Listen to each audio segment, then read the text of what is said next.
I was the graveyard shift clerk at Black Hollow Motel. There are strange rules to follow. My name is Claire, and I've always been captivated by the fringes of the world, the spots where the map fades and murmurs begin. Perhaps that's why the job posting immediately grabbed my attention. Graveyard shift clerk needed. Black Hollow Motel. Secluded location. Strict compliance with protocol mandatory. It was scrawled by hand on a weathered index card, pinned to a gas station bulletin board in the middle of nowhere. Most people would have seen warning signs. I saw an escape, a way out of a life that had become dull, predictable, suffocating. I dialed the number, and a rough, tired voice answered, a man who introduced himself only as Mr. Holloway. He didn't ask many questions, just confirmed that I was prepared to work nights alone and that I fully grasped the necessity of following instructions. He stressed that point. The rules exist for a reason, girl. Don't start thinking you know better. A few days later, I arrived at the Black Hollow Motel. It was even more isolated than I had envisioned, perched along a desolate back road in West Virginia, overlooking a vast valley cloaked in mist. The building itself was a relic from another time, an L-shaped, two-story structure with peeling paint and a flickering neon sign that buzzed like an insect on its last breath. The first truly strange thing I noticed was the windows. It was a humid afternoon, and condensation had formed on the glass, but it wasn't random. The moisture seemed to arrange itself into words, faint, shifting letters that morphed before I could fully register them. I wiped one of the panes with my sleeve, and for the briefest moment, I thought I saw the word leave before it melted back into a hazy blur. I brushed it off as a trick of the light, a figment of my overactive imagination. I needed this job, craved a fresh start. I was willing to ignore a lot. I should have walked away then. Mr. Holloway was waiting for me inside the motel office, a cramped, dimly lit space that smelled of stale coffee and dust. He was a large, imposing man with a face worn by time and eyes that carried the weight of unspoken burdens. He didn't smile. He didn't offer a handshake. He simply pushed a thick, leather-bound binder across the counter. "These are your housekeeping guidelines," he said, his voice a low growl. "Follow them exactly. No exceptions." He then proceeded to outline my duties, his tone leaving no room for debate. The routine was oddly precise. I was to clean the rooms in a strict sequence, beginning with room 1 and ending with room 12. Each room had an extensive checklist detailing not only standard cleaning tasks, making the beds, scrubbing the bathrooms, vacuuming the carpets, but also a series of unsettlingly specific instructions. Use only the designated cleaning solution, he instructed, gesturing toward a row of labeled spray bottles filled with a murky greenish liquid. No substitutes. Wipe down every surface, including the ceiling fan blades, even if they appear spotless. Empty every trash can, even if there's nothing inside. Then came the truly bizarre ones. Never make eye contact with the shadows in the showers for more than 3 seconds. If you hear music, disregard it. It's not real. Do not acknowledge any guests who arrive after 3 a.m. They are not your concern. I attempted to question him about these last instructions, but he silenced me with a sharp gesture. "Just stick to the rules, girl. Don't ask questions you don't want the answers to." His demeanor grew particularly tense when he mentioned the shadows. He averted his gaze, staring at something unseen in the corner of the room. Then he handed me a heavy ring of keys, each one labeled with a room number. "Start tomorrow night. Be here by 11 p.m. sharp." He hesitated, his eyes finally locking onto mine. "And Claire?" He paused, his stare intense, unsettling. "Don't break the rules." It wasn't a warning. It was a plea. I nodded, a sense of unease knotting in my stomach. Something about this place felt deeply wrong. My first night shift began without incident. The motel was eerily silent, with only a few guests checked in. I followed the housekeeping rules with unwavering precision, scrubbing, dusting, emptying every trash can, even the ones with nothing inside. The greenish cleaning solution had an odd, metallic scent that made my head feel slightly clouded. The instruction about avoiding the shower shadows was the hardest to obey. It's human nature to glance at reflections, at movements in the periphery. Every time I entered a bathroom, my eyes were drawn to the shower curtain, to the dark, indistinct figures cast by the dim light. I had to force myself to look away, counting to 3 under my breath, a nervous mantra to keep me from breaking the rule. By 2 a.m., I had finished cleaning all the occupied rooms. I returned to the office, feeling strangely drained, as if the motel's oppressive silence was sapping my energy. I decided to take a break, make myself some coffee. That's when I spotted it, a large, dust-covered guest book tucked behind the front desk, partially concealed beneath a pile of outdated brochures. It looked as if it hadn't been touched in years. My curiosity, coupled with a growing defiance against Mr. Holloway's cryptic rules, got the better of me. I retrieved the guest book, its cover thick with dust. It was an aged registry dating back decades. As I flipped through its pages, the brittle paper crackled beneath my fingers. The entries were handwritten in varying styles, some neat and meticulous, others scribbled and barely legible. What unsettled me was the pattern. The same names recurred repeatedly, always assigned to the same room numbers. A Mr. and Mrs. Sinclair consistently listed in room 3. A Daniel Hayes always in room 7. A Julia Monroe perpetually in room 10. Then I noticed the check-in times. Nearly every entry was recorded at exactly 3:33 a.m. A shiver ran down my spine. 3:33 a.m., the precise hour I was warned not to acknowledge any guests. The time that felt unnatural. Unholy. I flipped back further to the earliest pages of the book. The same names appeared, dating back decades, still checking in at 3:33 a.m. It was impossible. These individuals should have been long deceased. A rising panic gripped me, an oppressive sensation as if the walls of the office were pressing inward. I needed air. I slammed the guest book shut, the noise reverberating in the silence. As I did, a thick cloud of dust rose from the cover, and with it came a pungent, nauseating scent, a cloying, metallic tang of decay and old blood. I gagged, recoiling as I stumbled back from the desk. Snatching up my keys, I bolted from the office into the crisp night air. Leaning against the porch railing, I gasped for breath, trying to slow my racing pulse. The night was eerily still, the only sound the distant hum of crickets. I tilted my head back, staring at the vast, star-strewn sky, searching for a sense of normalcy, something familiar to anchor me against the creeping unease. And then I saw it, a flicker of movement in the window of room 6. A shadow. A shadow that had no business being there. Because room 6 was supposed to be vacant. My breath caught in my throat. I had cleaned that room just hours ago, following every instruction meticulously. No one should have been inside. No one. The shadow moved again, a fleeting glimpse of a human-like form shifting behind the curtains. I squinted, straining to discern any details, but the dim light and heavy fabric made it impossible. I wanted to believe it was my imagination, stirred up by the unsettling guest book and Mr. Holloway's ominous warnings. But deep down, I knew it wasn't. Something was in room 6. Heart hammering in my chest, I forced myself to step back inside. I needed to see for myself.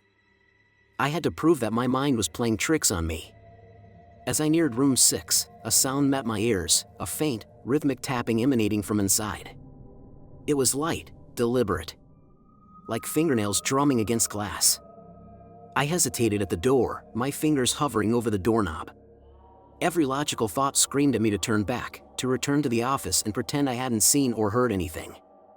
But curiosity, tangled with a growing sense of dread, urged me forward. Taking a steadying breath, I unlocked the door and pushed it open. The room was dark, the curtains drawn tight. The air was cold, noticeably colder than the rest of the motel. The tapping had ceased. My fingers fumbled for the light switch, trembling slightly. I flipped it on, flooding the room with a stark fluorescent glow. It was empty. The bed was perfectly made. The towels neatly folded. The wastebasket stood empty. Everything was precisely as I had left it. There was no sign of anyone, or anything, being there. A shaky breath escaped me, relief washing over my frayed nerves. It had been nothing. just my mind getting carried away by the eerie atmosphere of the motel.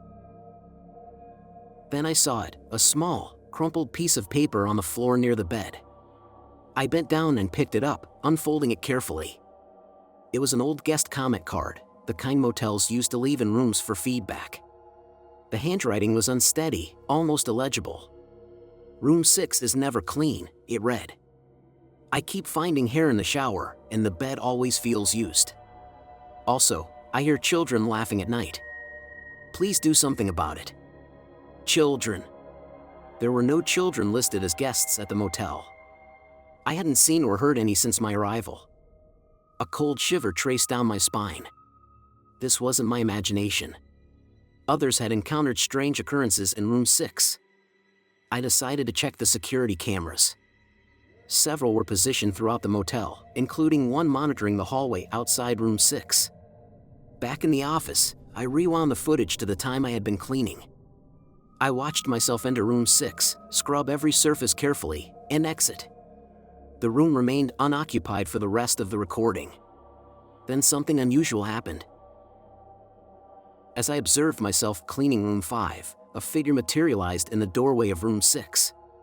It was indistinct, blurred, yet unmistakably there, a human-like silhouette lurking in the shadows, watching me. I paused the video, zooming in as much as possible. The details remained hazy, but I could make out its shape. It was tall, slender, with long, dark hair, and it appeared to be wearing a dress. A dress. My thoughts flickered back to the guest book, to the recurring names. Julia Monroe. Room 10. The footage glitched for a brief instant, and in that moment, I swore I saw the figure dressed exactly like me. A deep, paralyzing dread settled over me. I had an awful realization. I knew who, or rather what, the figure was.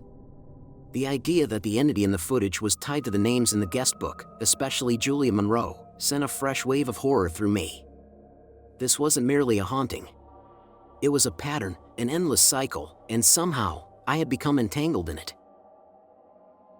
I needed more information about the previous graveyard shift clerks. Mr. Holloway had been evasive when I'd asked, only mentioning that they didn't work out. But there had to be records, employment documents, something that could provide answers. I began searching the office, rifling through drawers, file cabinets, and old storage boxes. Most contained routine motel paperwork, receipts, invoices, guest logs. Then, in a locked compartment at the bottom of a rusted filing cabinet, I found a folder marked Personnel. Inside were employment records for former staff, mostly housekeepers and maintenance workers. Then I found what I was looking for.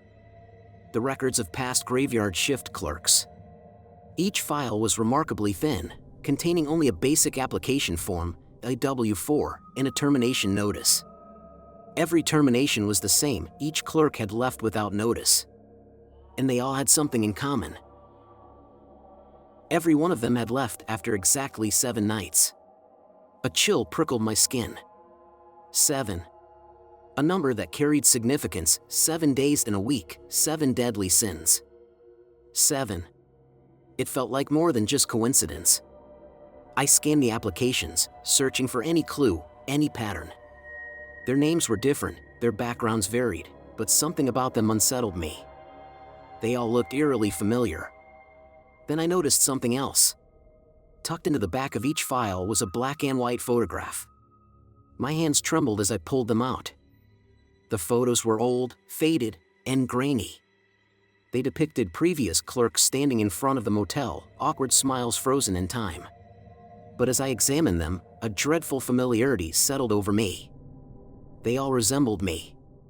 Not exact duplicates, but close enough, the same general frame, similar hair color, identical eyes. It was as if I were staring at echoes of myself through the decades. A wave of nausea surged through me. This wasn't a coincidence. This was something deliberate. Something profoundly wrong. As I clutched the photographs, a noise reached me, a soft, dragging sound in the hallway. I shoved the photos back into their folders, locked the drawer, and stood up, my pulse hammering. I strained to listen. The sound grew closer. It was coming from the direction of room 6. Grabbing a heavy metal letter opener, my only semblance of a weapon, I stepped cautiously into the hallway. Peering around the corner, my breath caught in my throat. A figure stood outside room 6. The same figure from the security footage. The same shadow I had glimpsed in the window. Tall, skeletal, with long, dark hair, clothed in a dress. But this time, I could see its face. Or what was left of it. The face was sunken, its cheeks hollow, its eyes deep voids. The skin stretched tight over sharp bones, resembling parchment draped over a skull. Her lips were twisted into a grotesque, silent scream, her hollow eyes locked onto mine. She began to move toward me, her pace steadily increasing.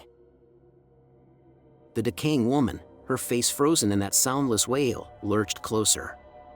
The air around me dropped to a bone-chilling temperature, seeping into my very core. The metallic scent of the cleaning solution mixed with the putrid odor from the guest book, forming a nauseating stench that made my stomach turn. I tightened my grip on the letter opener, my fingers trembling. My mind raced, struggling to piece together the horrifying puzzle. The photographs. The guest book. The names repeating through the years. The 7 nights.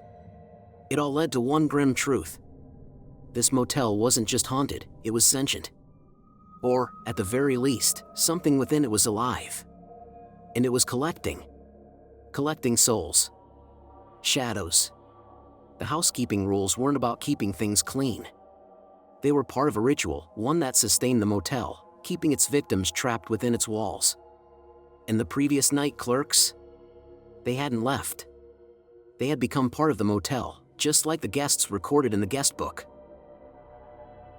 I recalled how Mr. Holloway had been so adamant about following the rules, especially the warning about never looking at the shower shadows for more than 3 seconds. Then I remembered the pictures I had found. I turned back to the advancing figure, and that's when I saw it. The shower. The showers in the rooms, they were shifting the room numbers. The figure was now only a few feet away, skeletal fingers outstretched toward me. I could see its face clearly now, the decaying flesh, the vacant eye sockets, the strands of dark hair clinging to its skull. Its clothes shifted, morphing as I watched. It was me. A future version of myself, imprisoned within the motel. Then I heard it. A whisper. Faint at first, but growing stronger. It came from the figure, from the air around me, from the very walls. Join us. The voice wasn't singular, it was many. A multitude of voices whispering the same command over and over. The voices of the past clerks. The voices of the lost guests. The voices of everyone who had ever been claimed by the motel. I stumbled back, pressing against the wall. There was no escape. No exit. The figure inched closer, its silent scream a stark contrast to the persistent whispers. The air grew heavy, suffocating me, pulling me in. I squeezed my eyes shut, bracing for the inevitable. I was about to become another shadow. Another name in the guest book. Another sacrifice to the Black Hollow Motel. But then I remembered something. Mr. Holloway's words echoed in my mind. The rules exist for a reason. The housekeeping protocol, the ritual, was meant to sustain the motel, to entrap souls. But what if? What if I broke the rules? Not ignored them, but deliberately violated them? It was a long shot, a desperate gamble, but it was the only chance I had. I opened my eyes, staring down the advancing specter. I lifted the letter opener, my hand quivering, and took a deep breath. It was time to break the rules. The decaying woman, my future self, was only inches away. Her frigid breath brushed my skin. The chorus of whispers swelled, urging me to surrender, to submit, to join them. I had to move fast. I thought about the rules, the strict, methodical instructions that Mr. Holloway had instilled in me. I needed to do the opposite of everything I had been told. First, the room order. I had been instructed to clean the rooms in a specific sequence, from 1 to 12. I looked down the hallway. Room 6, the heart of the motel's darkness, was just ahead. It was already a distortion in the motel's reality, a place where rules were constantly broken. That's where I would start. Ignoring the specter's outstretched hands, I turned and kicked open the door to room 6. The frame cracked, the splintering wood echoing through the hallway. The abrupt noise momentarily disrupted the whispers, creating a brief lull in the oppressive atmosphere. Next, the cleaning solution. I had been told to use only the designated greenish liquid. I sprinted back to the office, ignoring the slow-moving shadow that pursued me, and grabbed the first thing I saw, a half-empty bottle of bleach. A complete contrast to the strange, metallic-smelling solution. And then, the shower shadows. The golden rule had been clear: never stare at them for more than 3 seconds. I raced back into room 6, clutching the bleach bottle tightly. The room remained eerily dark, despite the light pouring in from the hallway. I didn't bother turning on the overhead fixture. I didn't want to see what else might be lurking there. I ran straight to the bathroom, my pulse hammering in my ears. Gripping the shower curtain, I yanked it down, the plastic rings snapping one by one. Then, I forced myself to do what I had been warned against. I stared directly at the shadow in the shower. And I didn't look away. I didn't just glance, I fixated. I defied the most sacred rule, locking my gaze onto the shifting, amorphous forms. As I focused, the shadows began to take shape, their figures becoming clearer. Faces emerged, glimpses of tormented souls, the past clerks of the graveyard shift, the guests who had never managed to leave. Their mouths were open in silent agony, expressions frozen in terror. And among them, I saw myself. Countless versions of me, all ensnared, all screaming. The whispering swelled into an overwhelming roar, pressing in on my ears. The air turned glacial, the metallic stench thickening. The spectral figure had entered the room now, its skeletal hands outstretched, its noiseless wail a haunting echo of my own dread. Fourth, the room sequence. I turned and noticed the number on room 6 shifting, changing before my eyes. I hurled the bleach at the shower wall, at the shadows, at the floor. The harsh chemical scent clashed with the sickly sweetness of decay, burning my nostrils. I didn't just spill it, I drenched the entire bathroom, dousing every surface in defiance of the meticulous housekeeping standards. The shadowy faces writhed, retreating as if recoiling from the intrusion. The murmuring faltered, replaced by anguished howls and distorted groans. The figure staggered backward, its wavering form contorting in what could only be pain. I knew I had disrupted something. I was unraveling the motel's unnatural grip, fracturing the hold it had over its captives. But I wasn't done yet. Determined, I ignored the order I had been assigned and stormed into room 7. I repeated the process. The same chaos unfolded, the same resistance. The acrid bleach fumes burned my throat, but I pressed on, driven by desperation and a fierce defiance. The shadows flinched. The voices fractured. And the entity trailing me lost more of its substance with every rule I shattered.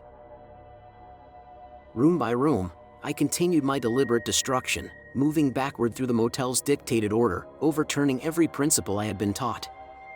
I upended trash bins onto freshly arranged beds. I used every cleaning product except the eerie greenish liquid, blending them into a discordant mess. I ripped down drapes, shattered mirrors, and left each space in complete turmoil, the exact opposite of what the guidelines demanded. The motel retaliated. The lights flickered erratically, plunging me into darkness before blinding me with sudden, searing brightness. The temperature shifted violently, freezing me one moment, suffocating me the next. The whispers morphed into shrieks, a cacophony of tortured voices reverberating through the hallways. Yet, with each broken rule, the entity's presence grew weaker. Its form grew less distinct, its movements less certain. It no longer tried to reach for me. It no longer whispered. It simply watched, its vacant eye sockets seemingly filled with something close to fear. At last, I arrived at room 1, the beginning of the housekeeping sequence. This was the final challenge. Standing in the doorway, I observed the pristine setting, the neatly made bed, the perfectly arranged towels, the spotless surfaces. It was a stark contrast to the mayhem I had unleashed elsewhere. A deliberate mockery of my defiance. But I had one last rule left to break, one ultimate act of rebellion. I remembered the guest book, the names recorded at precisely 3:33 a.m., the witching hour, the time when the motel's power was at its peak. I glanced at my watch. 3:28 a.m. 5 minutes. I didn't know exactly what I had to do, but I knew it had to be drastic, something to dismantle the motel's influence completely. I stepped toward the window, gazing into the night. The first hints of dawn barely touched the horizon, but the motel's oppressive presence still clung to the air, thick and inescapable. Then I saw it. The oak tree. That ancient, towering oak that dominated the landscape. The place where Reverend Mercer had been lynched. The place that was inexplicably tied to the motel's malevolent curse. A reckless, desperate idea ignited in my mind. I checked my watch again. 3:31 a.m. 2 minutes. Ignoring the flickering lights and the wailing voices, I bolted from room 1. The entity's form flickered in the hallway, no longer pursuing, simply lingering as if it knew what was coming. I ignored it, pushing past the suffocating air of the motel and racing into the cool embrace of the night. I ran toward the oak tree. Dear friends, please do not forget to subscribe to the channel. I dream of 1,000 subscribers very much. As I reached its gnarled base, I noticed something I had overlooked before, a small metal box, half buried among the twisted roots. A rusted relic, locked shut, hidden for God knows how long. I had no time to search for a key. I had no time left at all. I grabbed a heavy rock from the ground and slammed it against the box, my hands raw, my muscles burning with exertion. The metal creaked and warped, but it refused to break. Then, cutting through the night, a voice rang out, not the whispers, not the cries of the lost, but a single, urgent command. It was Mr. Holloway's voice. "Stop," he yelled, sprinting toward me from the motel ruins. "You don't know what you're doing." I ignored him. Adrenaline and desperation fueled my every motion as I struck the box again and again. Finally, with a sharp crack, the lock splintered. I yanked the lid open, my breath coming in ragged gasps. Resting atop faded velvet was a small, leather-bound book. The pocket Bible. The real one. The one that had belonged to Reverend Mercer. The source of the motel's power. The relic I had mistakenly believed was in the barn. I glanced at my watch. 3:33 a.m. With every ounce of strength I had left, Holloway only steps away, shouting, I hurled the Bible into the smoldering remains of the motel, the very place I had set ablaze. The atmosphere shifted instantly. A pulse of energy rippled outward, a rupture in reality itself. There was no explosion, no destruction, just a distortion. The skeletal remains of the motel flickered, shimmered, and then simply ceased to be. No smoke. No ash. Just empty space where the cursed structure had once stood. The oak tree remained. The clearing remained. But the Black Hollow Motel was gone, erased as if it had never existed. Holloway stumbled to a stop, staring at the vacant lot in stunned silence. He looked older, years, decades older than he had moments before. The exhaustion in his eyes had deepened into something ancient, something hollowed out by centuries of sorrow. He didn't yell. He didn't rage. He simply looked at me and whispered, "You shouldn't have done that." I had to, I croaked, my throat raw with exhaustion. It was the only way. He shook his head slowly. It was a prison, but it was also a barrier. You didn't destroy it. You set it free. He gestured toward the empty land. They were trapped. Contained. Now. His words trailed off, unfinished but foreboding. I didn't understand. I thought I had broken the cycle, put an end to the horror. But his tone, his expression, suggested something much worse.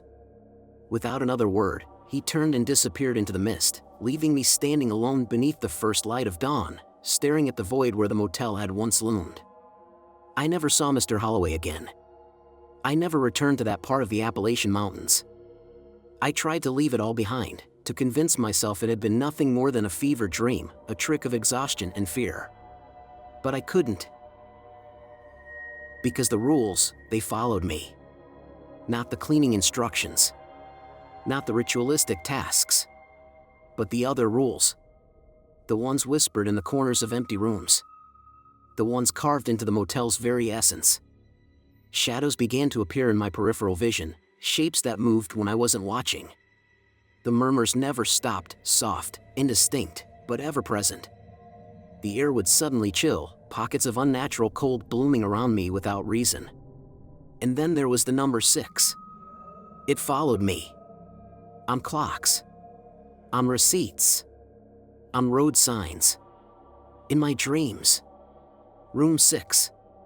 The epicenter. The threshold. It was then that I understood Holloway's warning. I hadn't eradicated the motel, I had only displaced it. It was no longer tethered to that remote patch of land in the mountains. Now, it was everywhere. And I was still bound to it. A new motel emerges. A fresh location. And I watch as a new graveyard shift clerk arrives, a young man, eyes bright with hope, his smile full of possibility. He clutches a battered duffel bag, the look of someone searching for a new beginning, just as I once had. He checks in, collects his keys, and listens to his orientation. Later, I see him in the hallway, peering into the bathroom of room 6, confusion clouding his face as he watches the shadows shift behind the shower curtain. I try to warn him. I scream at him to leave. But my voice is just another whisper among the many. I am nothing more than a shadow now, a ghost reflected on a shower wall. The rules have changed, subtler, more cunning. They morph with each new iteration of the motel, adapting, evolving. But one rule never changes. Ignore the cleaning lady in room 6. She will always tell you to go in the opposite order of the instructions. She is not to be helped. And so the cycle persists. The Black Hollow Motel, or whatever it calls itself now, continues to feed. And I remain. A permanent part of its staff, forever lost in its endless, shifting corridors. A warning no one can ever heed. Because who would believe a whisper in the dark? Friends, write your impressions of the story in the comments. Don't forget to subscribe and like us to get more content like this.